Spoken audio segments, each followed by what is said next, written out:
January 25th is the last time I uploaded nearly 6 months ago. Since then, I have garnered a multitude of subscribers and support for this very video. And so with that 10,000 subscriber mark being already here, I thought, why not let this be my return video anyway? Now, I'm not going to bother with a long intro, but what I will say is, make sure to pay attention to what I'm about to say here. Go watch the video that is linked in the description, and without further ado, sit back and learn some shit. Okay, so for most people off the bat, especially considering how long I've not only teased this video for, but also have been gone for, want to know who I think wins. And without dragging this super long intro, I believe Shibai ultimately stomps. But of course, let me explain why. To begin, we'll of course start with Shibai. Shibai is objectively the most powerful character in the series and franchise, stronger than the likes of Baron Mode Naruto, Daemon, Ishiki, Momoshiki, Jigen, and yes, of course, Kaguya. Now, while most of the time I wouldn't explain this common knowledge, I figured out that while I've been gone, that this isn't actually as common as I and many others may think, and so because of this, many discrepancies and misinformation begin to start buzzing around the community, my server, and of course, my very own comment section. To start, the most blatant way to prove that Shibai is the most powerful character in the series is honestly just to say that 2 of the 5 most powerful characters in the verse, excluding Shibai, are literally just pale imitations of some of Shibai's abilities, of course according to Amato. Both Daemon and Ada's abilities are of reflection and of clairvoyance, are both derived from Shibai's physical DNA, pre-ascending into another dimension, which of course I'll get into a bit later. In Boruto 2 Blue Vortex, the sequel to the original series, we find out that the Jiraiya clone known as Kashin Koji has an ability similar to Yuha from Bleach that allows him to see every single possible future, including the past, present, and future. Although he isn't actually able to alter it directly and has to use his knowledge of the future in order to train Boruto, using that knowledge to change the eventual future, as opposed to someone like Yuha or even Shibai himself, who can just snap their fingers and boom, the future is changed. Even Ada's omnipotence ability, which changes the perception and memories in Momoshiki's own words, would be the most reliable source that we know of at the moment to, quote, change reality beyond genjutsu, which, even if we take this at face value, would mean that it's above things like the Izanagi and Izanami, which, trust me, I'll get into just a bit later. All of these aforementioned abilities that I've mentioned are known as Shinjutsu, although even the Shinjutsu are just pale imitations of whatever the actual Shibai Otsutsuki can do. Now that he's ascended, even ninjutsu, genjutsu, and whatever we have currently seen in the series are all just pale imitations of the Shinjutsu that Shibai is actually able to use, once again in the words of Amato, during the pre-time skip era of Boruto. To continue, the main reason why this is important is because, of course, like I said in the beginning of the video, Shibai is the most powerful character we've seen and actually might scale above all of the current Otsutsuki that exist, even the ones that we don't know of yet. What this means is that Shibai automatically scales above any pre-existing scaling chain and or metas, including things such as Universal Naruto, Kaguya, Momoshiki, etc, etc. This would mean that at a bare minimum, Shibai would have to be universal with at least a 4th dimensional existence since he ascended into godhood, which is of course denoted as a form of dimensional transcendence. At first, I myself was a bit skeptical of this, until I went deeper into the inspiration of Shibai and where, of course, Masashi Kishimoto, the author of the Naruto and Boruto franchise, drew his inspiration from. In one of Kishimoto's later series, known as Samurai 8, that was later cancelled, a lot of characters actually go through spiritual and dimensional transcendence. In particular, the character of Shibai is actually inspired by the Buddhist character and deity Fudomyo. Fudomyo is the protector against evil and purifies evil with his rope and sword. He's also the guardian along the journey of spirituality and eventually enlightenment. As a matter of fact, Hachimaru in Samurai 8 literally turns into Fudomyo in the series, so the inspiration and characterization of these Buddhist and Hindu deities are nothing new to Kishimoto. But even more than Fudomyo, I think Shibai's main inspiration is that of Shiva. Even more than the resembling names, Shiva in Hindu mythology is a destroyer, but more than that is a part of the sacred trinity alongside Brahma and Vishnu.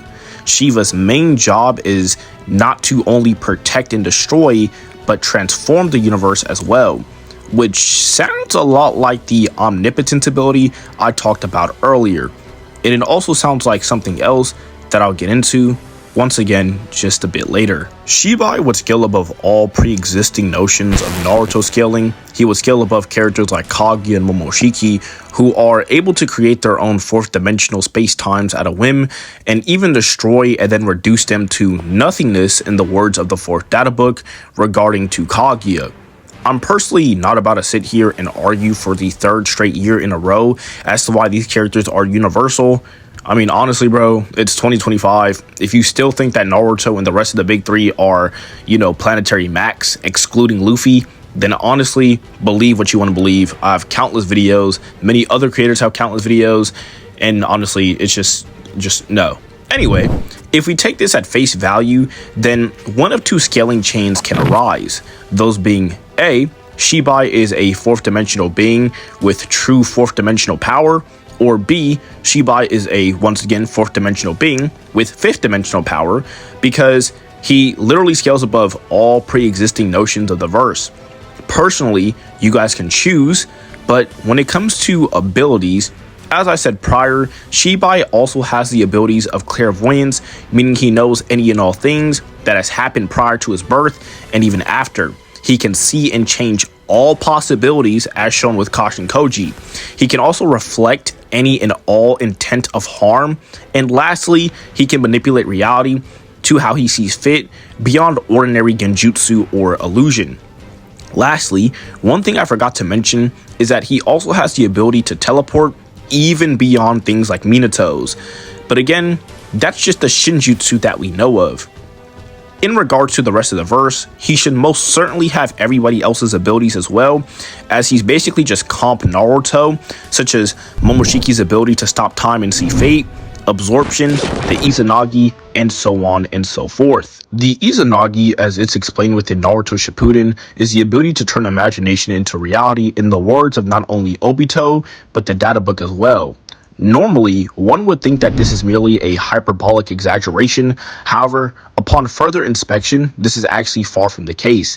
The Izanagi itself, during its showcase in the fight between Danzo and MS Sasuke, was actually able to revive Danzo on numerous occasions and even rewrite some of the events of the fight, including, as Danzo says, death, damage, and even disadvantages to the caster are rewritten as nothing more than a mere dream. And while normally this would just be relegated to flowery language, considering how the Japanese language works in media and fiction a lot, Kishimoto went explicitly out of his way to showcase this exact feat not once, but 3 separate times, with also 3 separate characters, those being with Obito, Danzo, and of course later on Hagoromo. If you take this into consideration and at face value, then for at least a few seconds of time, once again pay attention to what I said there since you guys love to comment but don't pay attention, for a few seconds of time, even though it wouldn't really matter regardless, Shibai can rewrite any and all events that occur within the fight and enact as if nothing ever happened. As if it's like Danzo said, he will rewrite it to nothing but a dream, which actually might not even be the case when in reference to the drawbacks, since we know that Shibai's DNA enhances these abilities beyond what we've ever seen. We also know that Hagoromo also didn't have these same drawbacks after he got his Rinnegan, since he was presumably able to do it at least 9 times, considering that they are, well, 9 Biju. Anyways, so he definitely won't go blind like many before him, and he most likely, in all caps, has more than just, let's say, a 30-second time slot to use the ability. However, I think I've gone over Shibai enough, so I think it's time to go over the rest of these combatants, which I honestly think shouldn't take that long, given the sheer amount of times I've already covered them. Since we've already been on the topic of Naruto, I'll start with him first. I've covered his scaling a plethora of times on the channel, but since it has been a while, I'll briefly go over it once more. First things first, at bare minimum, Naruto is at least multi-solar system level. Naruto in the Fourth War is able to defeat Kaguya. Kaguya is a character who is able to create her own space-time continuums casually, and even cycle through them as she fights, even able to replace the real world with her worlds, but that's a conversation for another time in a whole nother video. As I said in my Kaguya vs Yuha video, within her dimensions there are obvious day and night cycles within them, with it even blatant stars and moons being shown, especially within the canon Naruto official OVA. Because of this, things such as Roche limits exist, which help us understand just how far her dimensions really are, and even if you don't want to call them universes, and cope instead. If we, quantify the size and distance of her dimensions, just using the distance between the moon, earth, and the sun, her dimensions via the Roche limits I said earlier would be around 93 million miles, or about 150 million kilometers, meaning she would have to be at bare minimum solar system level. But bear in mind, this is just one dimension, and this is the ice dimension, not the Genesis dimension, which connects the other 5, which by proxy should be bigger since it houses the majority of chakra. You see, what I'm getting at here is that Naruto is far more powerful than just planetary and is at bare minimum solar system level, even back in Shippuden. We then fast forward to the Boruto era, and then we fast forward to the Naruto and Sasuke versus Momoshiki fight, and the same Kinshiki who Sasuke thought and is a greater threat than Kaguya can casually, and who Kaguya was scared of, was absorbed by Momoshiki, who not only in his own right is greater than Kinshiki and Kaguya, but was stated in the light novel to not be confused with the non-canon Boruto movie one, to have created a separate parallel dimension to the Naruto universe. And in this parallel dimension, there's shown to be many stars and celestial bodies within it, and there's kind of shown to be a redshift, although this is a bit wonky, and I'll leave it up to your interpretation. A redshift is a scientific indicator of a galaxy's existence, but not only just a galaxy, but an expanding one. And Naruto is able to not only fight this character while being weakened by over half of his overall power, but also in base form. Naruto and Sasuke then defeat this Momoshiki, with both of them again being weakened by over half of their amount, and Momoshiki is then killed by Boruto. Many chapters after that, the leader of an organization known as Kara, named Jigen, would appear and would try to capture Kawaki. Naruto would then try to intervene, but would then get sent to another dimension.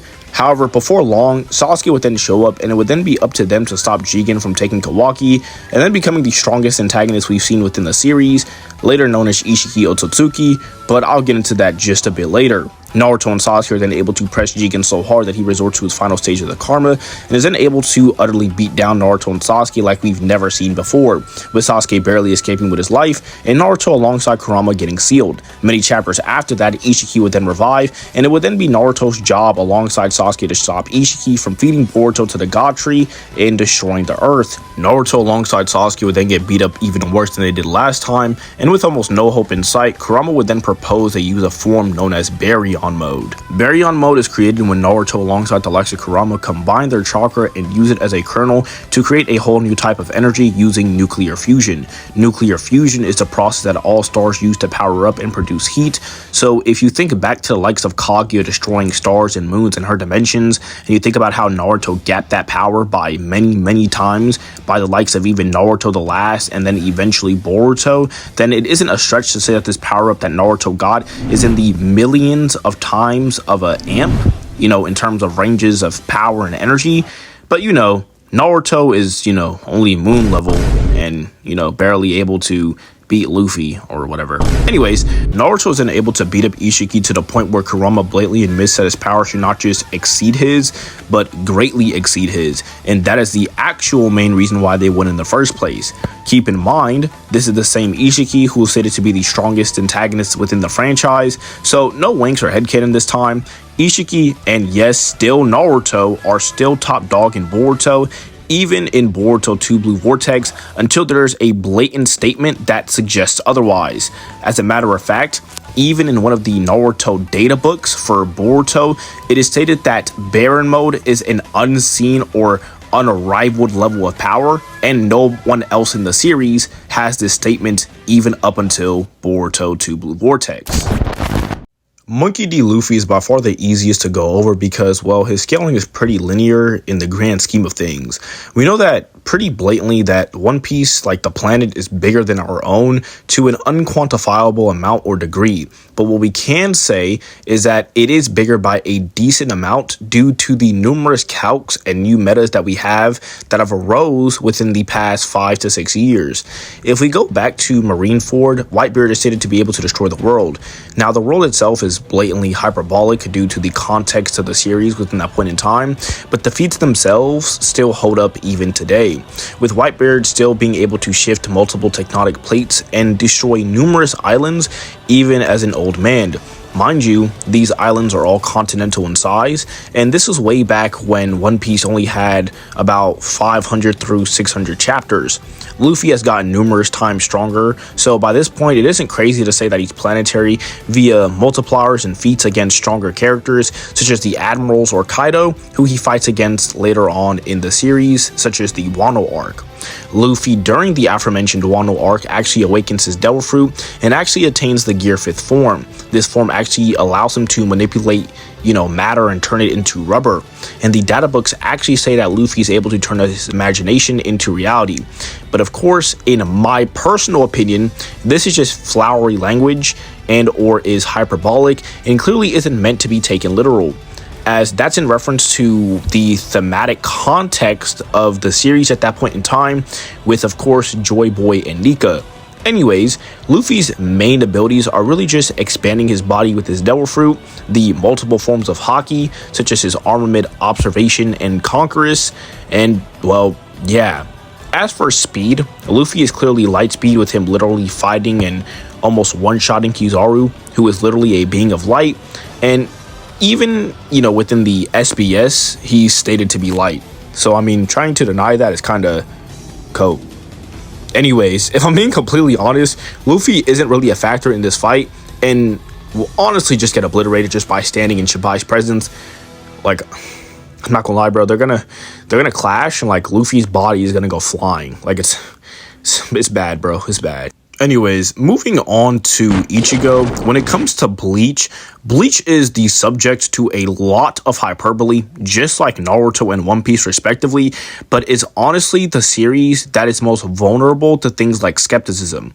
However, even with that being said, just like Naruto, Ichigo reaches those universal, nigh multiversal levels of power really casually and kinda easy. Yuha during the 1,000-Year Blood War arc was going to destroy the 3 realms, which are bare minimum, once again, it's 2025, get with the program, which are at bare minimum multi-galaxy, which would bare minimum be a universal level feat to destroy all 3. Due to those dimensional tierings of what these universal realms consist of, those being 4th dimensional constructions, that being themselves, aka the realms, since they are of course nigh universal constructs with their own dimensions of course space and time. Even before this, we have characters within the Royal Guard that are able to shake these realms simply by activating their Bankai, which that alone would take dimensional transcendence and is at least a multi-galaxy to a universal level feat and a universal level of power due to how far and wide their power would have to reach and travel, and because these realms all consist of different planes of existence due to the way Ryotsu works. And the characters such as Ichigo, the aforementioned Yuha, and Aizen are all able to transcend this level of power pretty casually, with Yuha actually being able to basically one-shot the strongest member of the Royal Guard, Ichibei Hyosube, when he unlocks his Almighty. Furthermore, Bleach has a variety of arguments that spout even before the event of Yuha's true arrival and or showing of power within the series, with characters like Yamamoto. With Yamamoto, we know that these arguments are further consistent, as Yamamoto simply releasing that of his Bankai threatened the existence of one of these aforementioned realms in the Bleach universe, that being the Soul Society. The reason this is important is because Yuha, while not even having access to his Almighty and with his eyes closed, which yes does affect his power greatly, would be able to not only steal Yamamoto's power, albeit after he fought Lloyd Royd, but also one-shot him.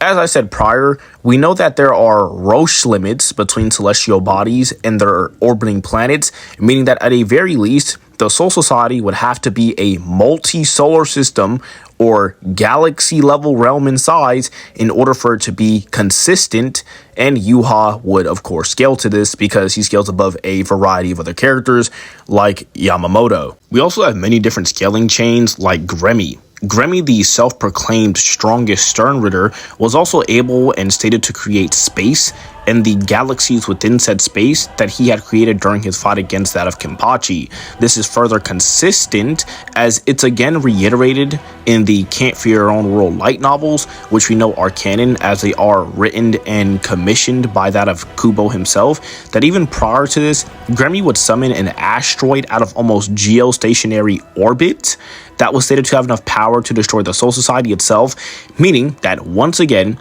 at a very least, Yuha would have at least 3 different ways to prove that he does scale this high, and this is all without the aid of his almighty.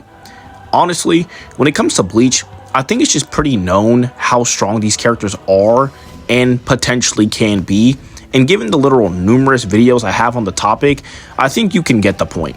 The only question that fundamentally remains is whether or not Shibai comfortably beat the likes of the big 3, in which, in my personal opinion, he does. Since it's just shown that Shibai, out of all 3 of these verses, has the most blatant depiction of universal levels of power, that being him just casually creating the Naruto universe, and among other things, like his hacks. I believe that because of this, it's just blatantly obvious that Shibai just kind of slams. One more quick note before I end off the video that I do find kind of cool is that Shibai might just have blatant immeasurable speed.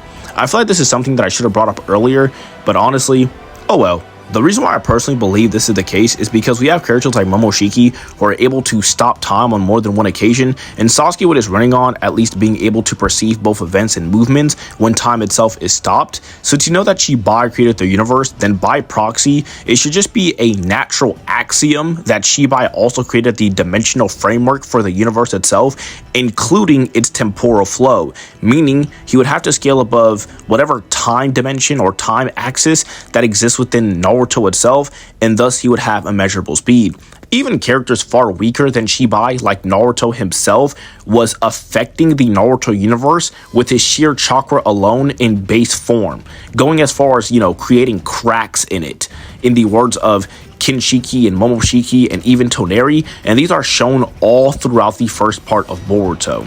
So saying this isn't really outlandish to say in the slightest. Not only this, but with his hacks, like things like his intense reflection ability, his basically almighty, like his own version of it, these characters kind of can't do anything, considering the fact that Ichigo already tried to fight a character like this in Yuha and got slammed and needed a whole arrow to basically nullify his powers, and then use Aizen and then jump him and then still almost lost, and he wouldn't have all that in this fight. Naruto would just get slapped around. He's the second strongest character in the verse, excluding this character, so I think that's pretty blatant. Luffy is just gonna die. There's just nothing to be said about that. Anyways, honestly, going over anything else would just be even more overkill, and like I said, honestly, there's no point. Anyways, with that being said, I think it's pretty clear that based on what I said, Shibai wins. But hey, let me know what you guys think in the comment sections and what versus battles you guys want to see him in. And of course, since I finally went over his scaling, not only that, but I know I didn't go as in-depth as many of you guys would like, which is why I will be saying that there is an in-depth Shibai video on the way with all of the philosophical Hinduism, Buddhism, and Japanese scaling that you guys all love from my Wukong videos and things like that. However, with that being said, I appreciate all of you guys for being patient with me.